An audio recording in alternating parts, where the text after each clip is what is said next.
नमस्कार विद्यार्थी मित्रांनो, मी निखिल चौधरी स्वागत करतो आपल्या सर्वांच्या यूट्यूब चॅनल डी.बाटू अपडेट्स मराठीवरती। मित्रांनो, या ठिकाणी आपण फर्स्ट टाइम यूट्यूबवर हे लेक्चर पब्लिश करत आहोत आणि सिव्हिल इंजिनिअरिंगचे जेवढे काही लेक्चर्स आपल्याने कंडक्ट होतील तेवढे लेक्चर्स मी तुम्हाला या चॅनलवर अपलोड करण्याचा प्रयत्न करेल। सोबतच आपल्या चॅनलवर डी.बाटू युनिव्हर्सिटी संबंधित महत्त्वपूर्ण अपडेट्स देखील तुम्हाला या चॅनलवर बघायला भेटतील।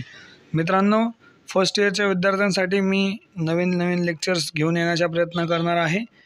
आता आपण या ठिकाणी सिव्हिल इंजिनिअरिंगच्या 4th सेमिस्टरचा सब्जेक्ट पाहणार आहोत, बिल्डिंग प्लॅनिंग अँड ड्रॉइंग।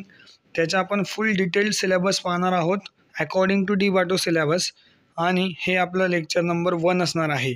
अशाच प्रकारे आपल्या चॅनलवर नेहमी आता लेक्चर येतील आणि सोबतच अपडेट्ससुद्धा तुम्हाला बघायला भेटतील। सो मित्रांनो, लेक्चर जर तुम्हाला आवडेल तर व्हिडिओला नक्की लाईक करा। जास्तीत जास्त तुमच्या सिव्हिल इंजिनिअरिंगचे जे विद्यार्थी आहेत, जे 4th सेमिस्टरमध्ये आता शिकत आहेत, तर त्या विद्यार्थ्यांना नक्की या लेक्चरचा फायदा व्हावा यासाठी त्यांना नक्की शेअर करा।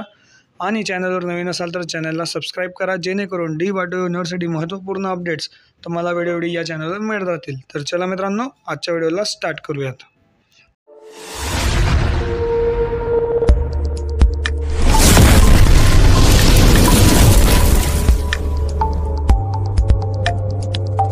तर विद्यार्थी मित्रांनो, सर्वात महत्त्वाची गोष्ट या ठिकाणी काय आहे, तर कुठल्याही प्रकारचा सब्जेक्ट शिकण्या अगोदर आपल्याला त्या सब्जेक्टचा सिलेबस माहिती पाहिजे।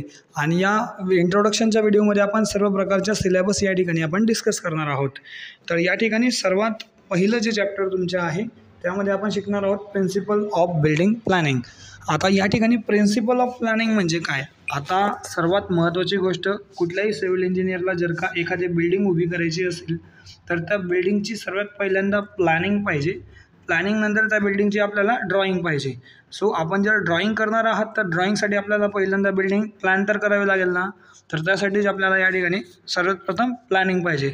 मग ती बिल्डिंग प्लॅनिंग करत असताना आपल्याला कुठल्या प्रकारचे प्रिन्सिपल्सची आवश्यकता आहेत, जसं की ॲस्पेक्ट असेल, प्रॉस्पेक्ट असेल, त्याच्यानंतर त्याचे सिग्निफिकन्स कोणते आहेत, सन डायग्राम, विंड डायग्राम काय असते यामध्ये आपण बघणार आहोत। त्यासोबतच या ठिकाणी ओरिएंटेशन कशी पाहिजे बिल्डिंगची, कोणते फॅक्टर त्या ठिकाणी अफेक्ट करतात, आणि जी काही ग्रीन बिल्डिंग आहे, ग्रीन बिल्डिंग म्हणजे नुसती ग्रीन बिल्डिंग का, तर त्यावरचे सगळं कन्सेप्ट आपण त्या ठिकाणी फर्स्ट चॅप्टरमध्ये शिकत असतो।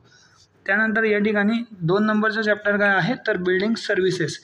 आता बिल्डिंग सर्व्हिसेसमध्ये काय येतं मित्रांनो, तर या ठिकाणी जे काही तुमचे बिल्डिंग बाय लॉज असतील।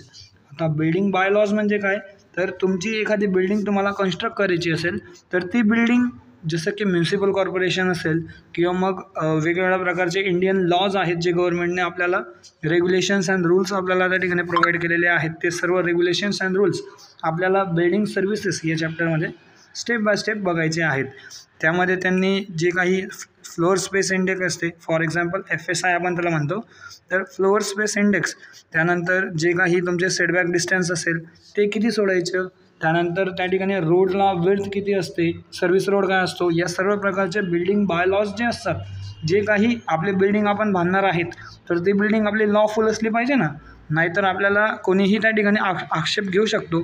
सो त्यासाठी आपण काय करत असतो, या ठिकाणी बिल्डिंग बाय लॉज किंवा त्याचा अभ्यास करत असतो। 2 नंबरच्या चॅप्टरमध्ये आपल्याला तेच शिकायचे आहे, बिल्डिंग परमिशन कशा प्रकारे असतात, त्यानंतर तुमचे परमिशन्स म्युन्सिपल कॉर्पोरेशन्स कसे असतात, त्या ठिकाणी कोणते लॉज फॉलो केले जातात इंडियामध्ये, या वेगवेगळ्या प्रकारावर आपल्याला त्या ठिकाणी अभ्यास करायचा आहे। त्यानंतर कोणते बिल्डिंग बाय लॉज असतात, त्यानंतर कुठले रेग्युलेशन्स असतात, त्या सर्व इंडियन नॅशनल कोड काय आहे, या सर्व गोष्टींचा अभ्यास आपण या ठिकाणी 2nd नंबरच्या मॉड्यूलमध्ये करणार आहोत। त्यानंतर मित्रांनो, 3rd मॉड्यूल काय आहे आपल्याला, तर प्लंबिंग सिस्टीम। आता प्लंबिंग सिस्टीममध्ये काय काय येईल, आता तुम्ही सर्वांनी घर पाहिलेलं असेल, त्या ठिकाणी तुम्हाला प्लंबिंग सिस्टीम महत्त्वाची असते। आता प्लंबिंग सिस्टीममध्ये कुठल्या प्रकारचे पाईप्स आहेत, त्यानंतर फिटिंग्सचे टाईप काय आहेत, त्याच्यासाठी लागणारे इक्विपमेंट काय आहेत, सेप्टिक टँक असेल, ड्रेनेज लाईन असेल, त्या ठिकाणी कोणत्या प्रकारचे प्लॅनिंग करताना आपण प्लॅनिंगमध्ये कोणत्या प्रकारचे त्या ठिकाणी जसे की रेड लाईन सिवर लाईनसाठी असेल किंवा ब्लू लाईन पिण्याच्या पाण्याची असेल, अशा प्रकारे कोणत्या प्रकारचे आपण जे काही पाईपलाईन त्या ठिकाणी प्लॅनिंगमध्ये मेन्शन करतो किंवा ड्रॉइंगमध्ये मेन्शन करतो, त्या सर्व प्रकारचे पाईपलाईन रिलेटेड गोष्टी किंवा प्लॅनिंग किंवा चेंबर्स ड्रेनेज लाईन हे सर्व आपल्याला या ठिकाणी 3rd नंबरच्या चॅप्टरमध्ये बघायचे आहे. सोबतच या ठिकाणी अजून एक महत्त्वाचा पॉईंट म्हणजे काय, तर इलेक्ट्रिफिकेशन. आता इलेक्ट्रिफिकेशन म्हणजे काय, आता एखादं घर तुम्ही बांधलेलं आहे तर त्यामध्ये तुम्हाला इलेक्ट्रिकल फिटिंग तर लागेल ना, तर त्या ठिकाणी जी काही इलेक्ट्रिकल फिटिंग लागते, आता फॉर एक्झाम्पल आपण एखादा प्लॅन बनवलेला आहे, हा प्लॅन आहे, या ठिकाणी आपल्याला फॅन वगैरे लावायचा आहे किंवा मग या ठिकाणी लाईट वगैरे येतील, तर त्याचे सिम्बॉल्स कशा प्रकारे आहेत त्या सर्व गोष्टींवर आपण या ठिकाणी काय करत असतो, तर डिटेलमध्ये शिकत असतो. त्याचप्रमाणे फायर रेजिस्टन्स इन बिल्डिंग. आता बिल्डिंग म्हटली म्हणजे त्या ठिकाणी आग लागायची शक्यता असते आणि त्या ठिकाणी फायर रेजिस्टन्स काय काय मटेरियल आपण त्या ठिकाणी यूज करू शकतो, या सर्व गोष्टींवर आपण 3rd चॅप्टरमध्ये शिकत असतो. प्लंबिंग, इलेक्ट्रिफिकेशन आणि फायर रेजिस्टन्स. त्यानंतरचं 4थं मॉड्यूल आपलं येतं ते म्हणजे व्हेंटिलेशन. आता व्हेंटिलेशन म्हणजे काय, तर या ठिकाणी जी काही तुम्हाला स्पेसिफिक एअर असेल जी आपल्याला राहण्यासाठी मदत करते, तर त्या ठिकाणी व्हेंटिलेशन आपण कशा प्रकारे प्रोव्हाइड केलं पाहिजे, कोणत्या कोणत्या प्रकारचे व्हेंटिलेशन आहेत, त्याचे नेसेसिटीज काय आहेत, त्याचे फंक्शन रिक्वायरमेंट, हे सर्व आपण या ठिकाणी 4th चॅप्टरमध्ये शिकत असतो. त्यासोबतच या ठिकाणी व्हेंटिलेशन म्हटलं म्हणजे आपल्याला एअर कंडिशनर म्हणजे काय, तर या ठिकाणी AC गोष्ट आपण करत आहे. तर या ठिकाणी आपण रूममध्ये AC लावत असतो, फॅन लावत असतो, तर त्याचे कोणते कोणते प्रिन्सिपल्स असतात, त्याचे व्हेरियस सिस्टीम्स काय कोणत्या कोणत्या प्रकारचे असतात, हे सर्व आपण त्या ठिकाणी बघणार आहोत. त्याच पद्धतीने थर्मल इन्सुलेशन. आता थर्मल इन्सुलेशनमध्ये काय काय येणार आहे, तर जे काही तुमचे हीट असेल किंवा मग तुमच्या बिल्डिंगला जे काही आता भरपूर ठिकाणी बर्फबारी होतं, तर त्या ठिकाणी आपण कशा प्रकारे त्या ठिकाणी प्रिव्हेंट करू शकतो, त्या सर्व गोष्टींवर आपण थर्मल इन्सुलेशन हे जे आहे, व्हेंटिलेशन, एअर कंडिशनर आणि थर्मल इन्सुलेशन हे टाईप आपण त्या ठिकाणी 4th नंबरच्या चॅप्टरमध्ये शिकत असतो. सोबतच या ठिकाणी आता 5 नंबरचा पॉईंट काय आहे, 5 नंबरचा चॅप्टर काय आहे आपला, तर या ठिकाणी इंट्रोडक्शन टू अकॉस्टिक आणि ग्रीन बिल्डिंग. 5व्या नंबरच्या चॅप्टरमध्ये आपल्याला ग्रीन बिल्डिंगचा संपूर्ण कॉन्सेप्ट या ठिकाणी डिटेलमध्ये बघायचा आहे.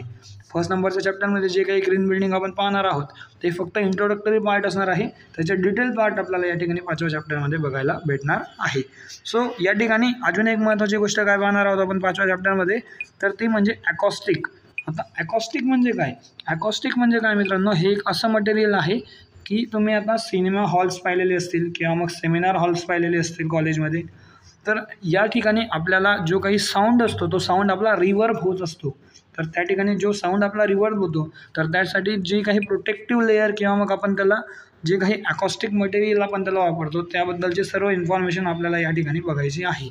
सो बिल्डिंग प्लॅनिंग अँड ड्रॉइंगमध्ये आपण काय काय शिकणार आहोत, तर सर्वात प्रथम या ठिकाणी बिल्डिंगची प्लॅनिंग कशा प्रकारे करायची, प्लॅनिंग केल्यानंतर ड्रॉइंगमध्ये आपण कुठल्या कुठल्या प्रकारचे सिम्बॉल्स त्या ठिकाणी यूज केले पाहिजे आणि ड्रॉइंग कशा प्रकारे करायची हे सुद्धा आपण त्या ठिकाणी शिकणार आहोत.